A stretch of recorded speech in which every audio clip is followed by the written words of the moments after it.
저는 오늘 읽어드린 민수기 20장 1절에서 13절까지 말씀을 가지고 또 가데스 이와 같은 제목으로 하나님의 말씀을 증거합니다. 사람들마다 기억하고 있는 장소가 있는가 하면 기억하고 싶지 않은 장소가 있습니다. 저 같은 경우는 개인적으로 노량진을 별로 좋아하지 않습니다. 왜냐하면 제가 재수할 때 노량진에서 워낙 고생을 했기 때문에 저는 그 노량진을 별로 좋아하지 않습니다. 그래서 저는 재수가 끝나고 한 번도 노량진 땅을 밟아본 적이 없고 전철을 타고 그 지역을 지나갈 때도 가슴이 괜히 뜁니다. 좋아하지 않아요. 그러니 이스라엘 민족에게 있어 정말 기억하고 싶지 않은 장소를 뽑으라고 한다면 오늘 저와 여러분이 읽은 이 가데스입니다. 민수기 13장에 보면 이스라엘 백성들이 이 가데스 바네아에 이르게 돼요. 이 가데스 바네아의 광야입니다. 광야. 이 광야는 사막과 비슷하지만 이 골짜기가 있고 굉장히 이 지형이 험합니다. 그런데 이 가데스 바네아에 어떻게 임하게 되면 여러분 지도에 나오듯이 보면 거의 가나안 땅에 조금만 들어가면 넘을 수 있는 이 지역에 이르게 돼요. 가데스 바네아. 라암셋으로 시작해서 이스라엘 백성들이 2년 동안 고생하여 이 가데스 바네아에 이르게 됩니다. 근데 여기서 어떤 일을 행하게 되냐면 12정탐꾼을 택해서 가나안 땅을 40일 동안 정탐하고 오게 합니다. 이건 이 신명기에 보면 이스라엘 백성들이 원한 일이었습니다. 근데 12정탐꾼의 보고가 10명과 2명으로 나뉘죠. 10명은 부정적인 보고를 합니다. 적과 꿀이 흐르는 땅이 맞는데 그 땅에 거하는 아낙 자손들은 거대한데 그들과 비교하면 우리는 메뚜기와 같고 또 그 성은 견고하여 우리가 결단코 그 땅을 정복하지 못할 것이다 라고 부정적인 보고를 합니다. 그때 백성들이 울며 불며 탄식합니다. 우리가 이 땅에서 죽음을 당하는 것보다 지도자를 세워서 다시 애굽 땅으로 돌아가자 라고 이야기를 합니다. 하나님께서 뭐라고 말씀하시냐면 너희 말이 내 귀에 들린 대로 내가 그대로 행할 것이다 라고 말씀하셔서 이 가데스 바네아에서 있었던 그 출애굽 1세대들은 가나안 땅에 들어가지 못하고 40년 동안 광야에서 방황하다가 전부 죽임을 당하게 됩니다. 그리고 저와 여러분이 살펴본 오늘 본문의 주인공은 출애굽 2세대입니다. 그러니까 출애굽 1세대의 자녀들입니다. 여러분 부모들이 그렇게 허망하게 이 세상을 살다가 죽었으면 뭔가 자녀들은 달라야 하는데 전혀 그렇지 않아요. 이 가데스 바네아에 이르렀을 때 이스라엘 백성들은 38년의 기간이 흘렀는데 또 하나님 앞에서 범죄하고 잘못된 길을 걸어가므로 원치 않는 불행을 맞이하게 됩니다.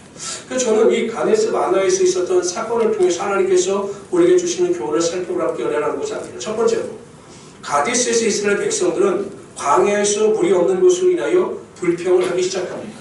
여러분 우리가 잠깐 보셨듯이 광야거든요. 한 3일 동안을 여러분 물이 없이 행진했다고 생각을 해보시기 바랍니다. 얼마나 고통스러웠겠습니까? 그래서 이스라엘 백성들이 원망하고 불평을 하기 시작합니다. 그런데 뭐라고 불평하냐면 우리 형제들이 그 광야에서 죽을 때 우리도 그냥 죽는 것이 훨씬 나았을 것이다 라고 모세와 아론에게 원망하고 불평하는 거죠. 더 나아가 뭐라고 불평하냐면 이곳에는 파종할 것도 없고 무화과도 없고 포도도 없고 석류도 없다 이렇게 불평을 합니다. 근데 여러분 이들의 불평이 얼마나 말도 안 되는지 보십시오. 파종할 것이 없다. 여러분 이 사람들은 정착민이 아닙니다.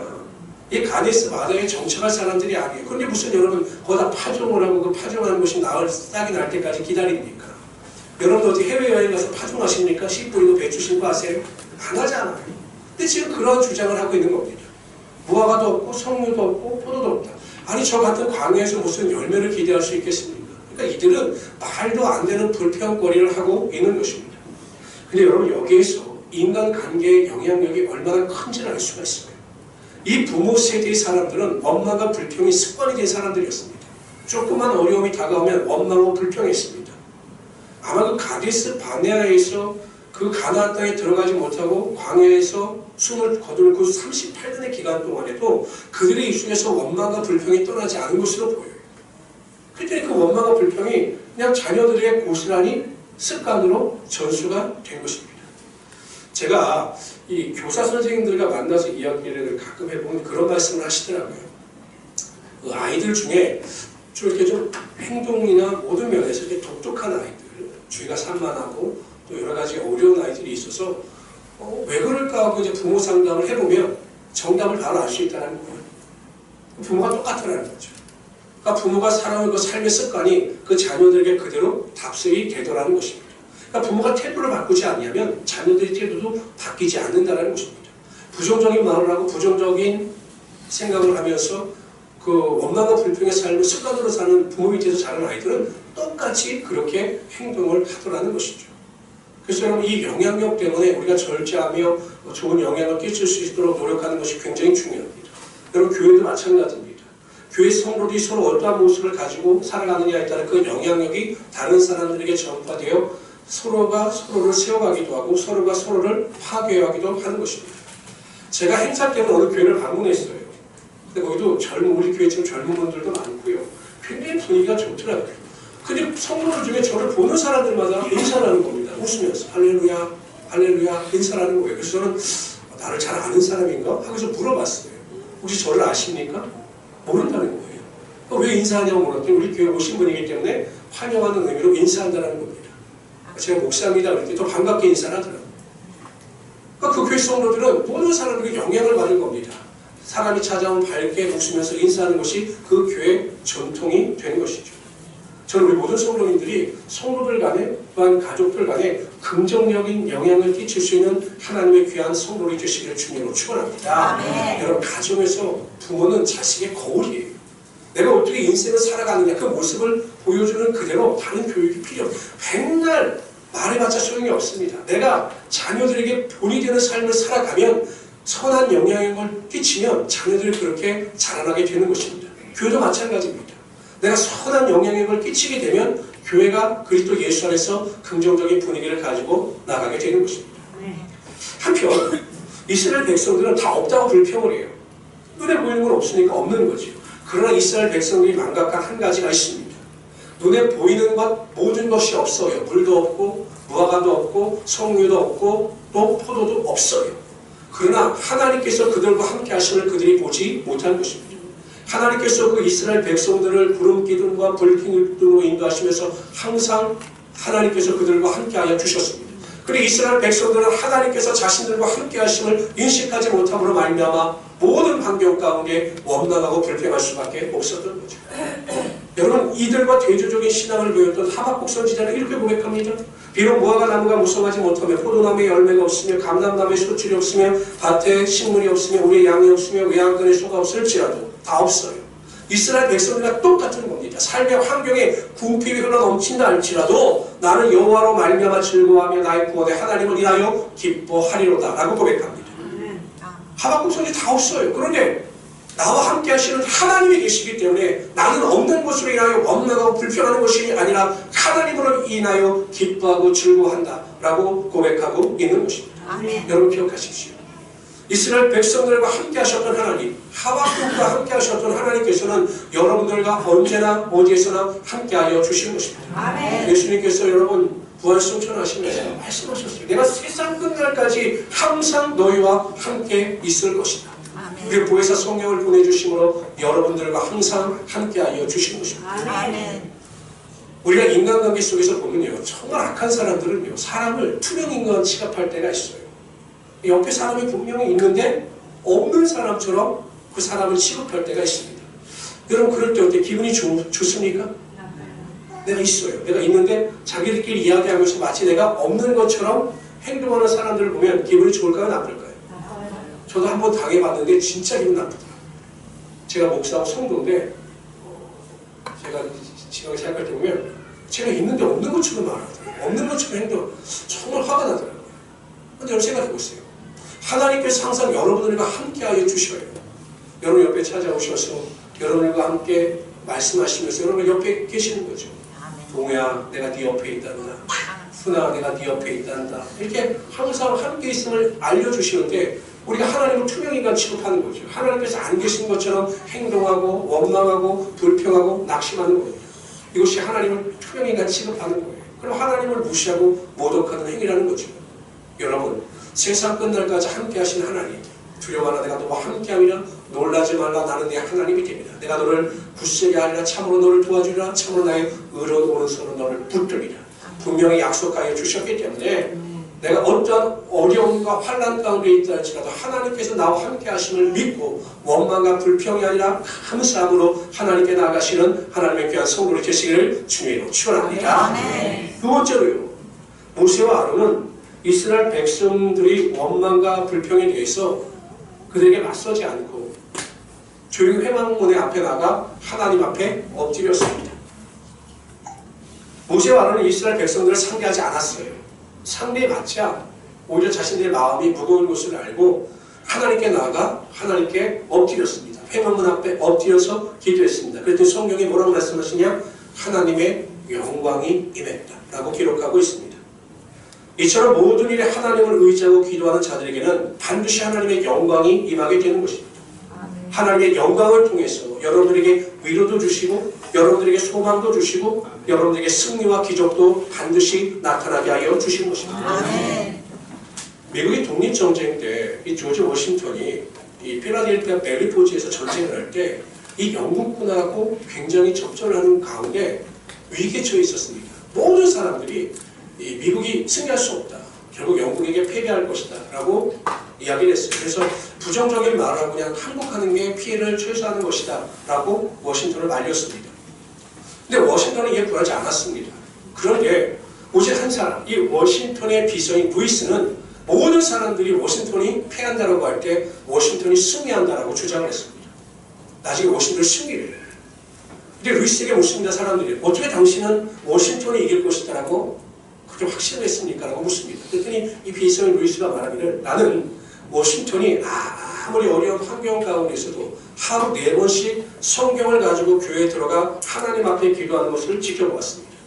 그런데 그 기도를 마치고 나오는 그 워싱턴의 얼굴이 정말로 평안했고 확신에 차 있었기 때문에 하나님께서 워싱턴을 들어 사용하신 것을 믿었던 것이죠. 루이스의 말대로 된 것입니다. 예수님께서 마가복음 9장에 보면 귀신 들린 아이의 귀신을 쫓아내는 이야기가 나와요. 제자들이 그걸 못 쫓아냈어요. 예수님께서 감람산에 올라가신 사이에 그 아이의 아버지가 아이의 병을 고쳐달라고 데리고 나왔는데 그 병을 못 고친 거예요. 근데 예수님께서 그 아이에게서 병을 쫓아내셨습니다.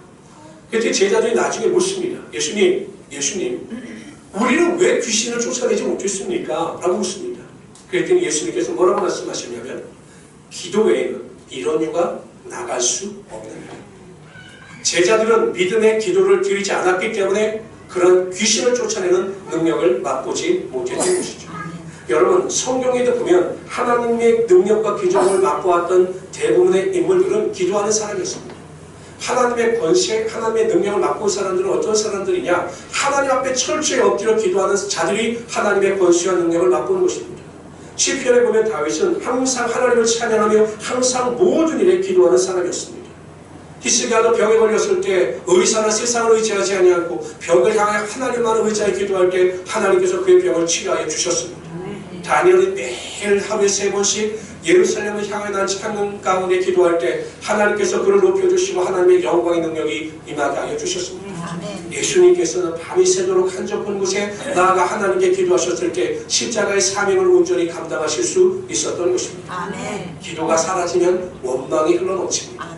그러나 기도가 시작되면 감사가 흘러넘치게 되어 있습니다. 기도가 사라지면 절망이 우리의 삶을 지배하지만 기도가 시작되면 소망이 우리의 삶을 지배하게 되는 것입니다. 기도가 사라지면 실패가 우리 앞에 나타나지만 기도가 시작되면 성공의 문이 우리의 삶에 열려지게 되어 있는 것입니다. 그러므로 우리 모든 성도님들은 기도에 능한 자들이 되시길 바랍니다.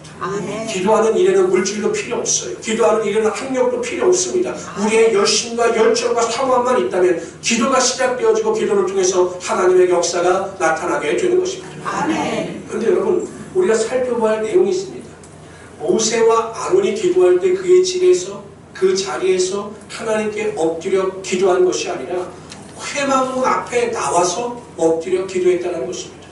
우리가 급할 때는 가정에서 기도할 수도 있겠죠. 그러나 여러분 예수님께서 너희가 내일은 2-3 사람이 모인 그곳에 나도 그들 가운데 있겠다라고 말씀하셨던 것처럼 틈을 내고 시간을 내어서 어찌하든지 여러분 교회에 모여 합심하여 기도하고 간구할 때 하나님의 기도의 권세와 능력이 여러분 삶 가운데 반드시 임하게 되는 것입니다. 세 번째로 하나님께서 반석에서 물이 나게 하심으로 백성들과 그들의 짐승이 다 마시게 하셨습니다. 이스라엘 민족의 갈증의 문제를 하나님께서 해결하여 주신 거죠. 여러분 결국 문제 해결의 능력은 우리에게 있는 것이 아닙니다. 우리가 아무리 노력해봤자 우리에게 갈증을 해결하고 배고픔을 해결할 수 있는 능력이 없다는 거예요. 우리가 시간을 가지고 살아가지만 다양한 문제를 만납니다. 저는 지금까지 목회를 하면서 만났던 모든 성도의 삶을 추적해보면 문제가 없는 성도들은 하나도 없어요. 다 문제가 있습니다. 그 문제의 경중의 정도의 차이지 다 문제가 있어요. 아무 문제도 없는 사람은 하나도 없다는 사실이죠. 예수를 잘 믿어도 문제가 있는 것입니다. 제가 아는 목사님 교회에 훌륭한 장로님이 계셨습니다. 근데 이 장로님 굉장히 훌륭하셔요. 그래서 이 장로님이 어느 정도 시간 사업하시는데 사업도 잘 되시고 하셔서 이 교회가 건축을 할 때 수십억의 돈을 교회 건축원금을 내놓으시고 그 헌금을 하시는 것에 대해서 일체 주장하시지 않을 정도로 겸손하신 분이셨어요. 그래서 교회나 모든 성도님들이 그 장로님을 존경하고 그 장로님에서 기도했어요. 그런데 이 장로님이 실수로 그 사업장에 부도가 난 거예요. 모든 성도들이 낙심했죠. 그렇게 열심히 하시던 분이 어떻게 그렇게 어려움을 당했는가. 굉장히 낙심을 했습니다. 근데 그 뒤에가 또 놀라워요. 이 목사님과 교회 성도들이 기도하고 또 이렇게 합심하면서 그 장로님 요즘 교회가 대출해 준 거예요. 이 말씀 듣고 저희 교회는 뭐 그런 거 절대 없으니까 생각하지 마세요. 장로님이 위기를 넘기시고 다시 새롭게 사업을 시작하셨다고 합니다. 제가 아는 권사님은 정말 믿음이 좋은데 남편이 예수를 믿지 않아요. 예수를 믿지 않으면 그냥 믿지 않는 정도로 살면 좋은데 집에도 들어오지 않고 나가면 사고를 치는 겁니다. 꼭 나가면 사고를 쳐서 집에 뭐 차음이 날라오다든지 계속 어려움이 나타나서 이 권사님이 그것을 해결하느라고 엄청 고생을 하셨습니다. 그런데 집에 들어왔는데 위암에 걸려서 오는 거예요. 나가지도 않습니다. 그냥 이 권사님에게 살려달라고 애원하는 거예요. 결국 권사님과 십자가를 짊어지시고 그 남편을 위해서 기도하시고 또 병치료를 다 도맡아 하셨습니다. 결국 예수를 영접하고 천국에 들어가셨습니다. 뭐 제가 한 일례를 들여서 말씀을 드렸지만 여러분 보세요. 뭐 자녀의 문제, 뭐 사업장의 문제, 직장의 문제 때문에 우리가 얼마나 고민하고 낙심하고 절망하면서 살아갑니까? 다른 사람에게 말도 못하고 속으로 전전긍긍하면서 그 어려움을 감당하며 살아가는 성도들이 얼마나 많이 있습니까? 근데 저 문제는 무엇입니까? 나에게 그런 문제를 해결할 수 있는 능력이 없다는 게 더 문제예요. 내가 그 문제를 해결할 수 있으면 문제가 될 수가 없는데 내게 그 문제를 해결할 수 있는 능력이 없기 때문에 내가 더 답답하고 힘이 드는 것입니다. 결국 우리가 가지고 있는 인생의 모든 문제도 하나님께서 해결해 주셔야 하는 것입니다. 하나님께서 모든 문제를 해결해 주시면 그 문제가 더 이상 문제가 되지 않는 것입니다. 그래서 가장 중요한 것이 무엇이냐? 그 문제를 해결한 받을 수 있도록 하나님 보시기에 합당한 믿음을 우리가 나타내 보이기만 하면 하나님께서 그 모든 문제를 다 해결하여 주시는 것입니다. 아멘.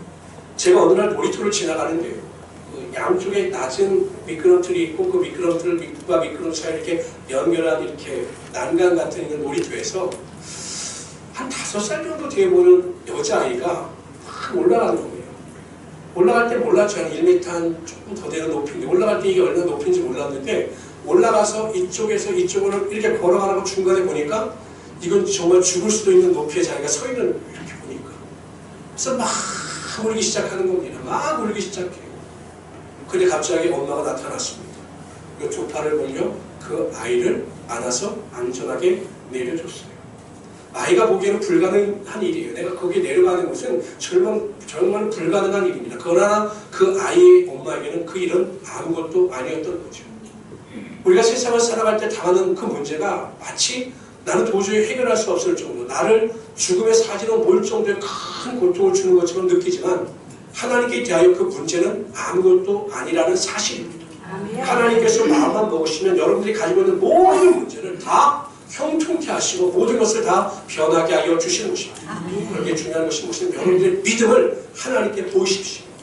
여러분들의 믿음을 하나님께 나타내 보이시기만 하면 하나님께서 반드시 모든 문제가 변하여 축복이 되는 역사가 나타나게 하여 주시는 것입니다. 히브리서 11장 6절에 보면 이렇게 말씀하십니다. 믿음이 없이는 하나님을 기쁘시게 못하나니. 우리가 믿음이 없으면 하나님을 기쁘시게 할 수가 없어요. 그럼 하나님을 기쁘시게 하는 믿음, 하나님을 감동케 하는 믿음은 무엇이냐? 하나님께 나아가는 자는 반드시 그가 계신 곳과 그를 찾는 이에게 상 주시는 이심을 믿어야 할지니라. 하나님은 반드시 하나님을 찾는 자에게 믿음을 주시는 하나님이시다.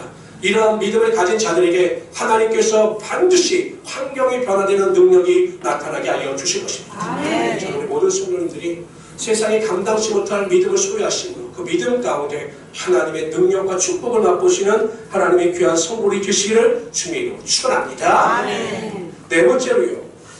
모세는 자신의 분노를 참지 못하여 하나님의 명령에 순종하지 못함으로 가나안 땅에 들어가지 못하는 불행을 맞이하게 됩니다.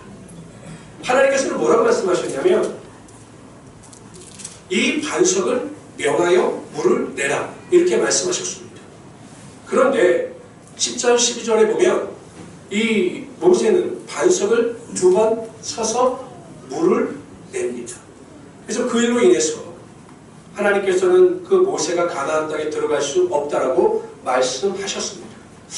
그럼 왜 그랬을까? 이 모세같이 위대한 믿음을 소유했던 사람이 왜 그러한 사소한 실수를 범하게 되었을까요? 아마 가장 큰 이유가 그가 가지고 있던 분노였던 것 같아요. 나중에 이스라엘 백성들을 향하여 막 말할 때 보면 이 패역한 자들아 내가 너희들에게 물을 내려 이 말을 할 때 보면 이 모세는 그동안 그 백성들 때문에 쌓였던 분노가 있었던 것으로 보입니다. 그래서 하나님의 명령을 건성으로 들었거나 혹 명령을 받았지만 이스라엘 백성들에게 분노를 표하다가 그만 실수하여 명한 것이 아니라 반석을 친 것으로 보입니다. 근데 여러분 이 앞절 민수기 12장에 보면 이 모세에 대해서 뭐라고 설명을 하냐면 이 사람 모세는 온유함이 지면의 모든 사람보다 승하더라. 하나님께서 이처럼 민수기 12장에서 칭찬하셨습니다.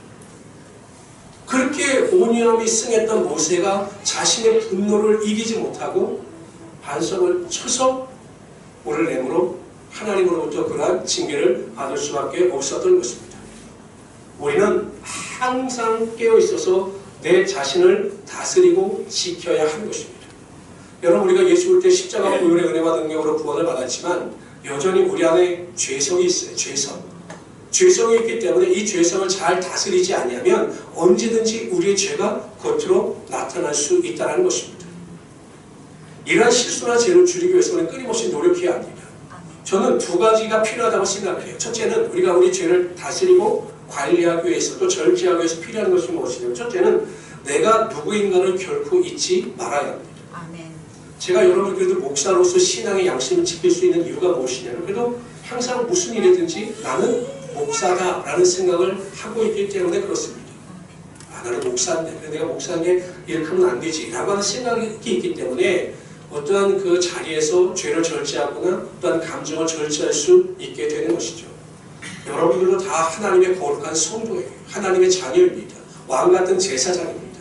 내가 그러한 것을 의심을 가지고 있다면 우리가 좀 더 이 세상을 절제하며 은혜 가운데 살아갈 수 있게 되는 것입니다. 두 번째, 영적인 실수나 죄를 짓지 않기 위해서는 항상 하나님께서 나를 지켜보고 계신다는 믿음을 가져야 합니다.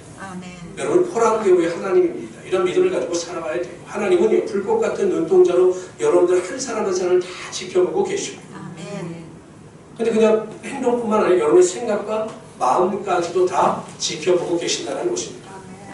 요즘에 보면 여러분 CCTV가 워낙 발달했더라고요. 웬만한 것 같으면 그냥 사람을 다 잡아내더라고요.